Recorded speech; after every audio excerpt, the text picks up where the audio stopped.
மதுரையில் வந்து ஜல்லிக்கட்டு பார்த்தீங்கன்னா அவனியாபுரம், பாலமேடு, அலங்காநல்லூர் நடக்கும். இப்போ வந்து ஜனவரி 8 முன்கூட்டியே நடத்துற மாதிரி ஜல்லிக்கட்டு மைதானம் கட்டியிருக்காங்க இல்லையா, அதில் நடத்துற மாதிரி திட்டம் நடந்துட்டு. அதாவதுங்க, தேவையில்லாமல் ஒரு மைதானத்தை இந்த வணிக வரித்துறை அமைச்சர் கேட்டு கட்டிவிட்டார்.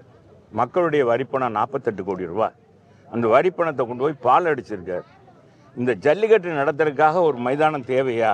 இவ்வளோ பெரிய மைதானம் இவ்வளோ ரூபாய் தேவையா? மக்களுடைய பயன்பாடு இங்கே பாருங்கள், குடிநீர் பிரச்சனை இல்லை, சரியாக இல்லை, சாக்கடை போகுது, சாக்கடை ஒழுங்காக போகிறதுக்கான வழி இல்லை.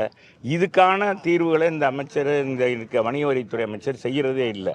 இங்கே இருக்கிற அமைச்சர் வந்து அவர் தான் இப்போ எல்லாமே ஆளினால் அழகுராஜா மாதிரி இருக்கார். யார்? வணிக வரித்துறை அமைச்சர். அவர் தான் ஆளின் அழகுராஜா.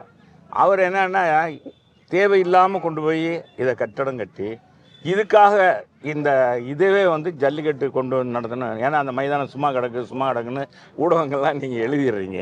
அதனால அவர் வந்து இந்த மாதிரி இதெல்லாம் செய்கிறாங்க.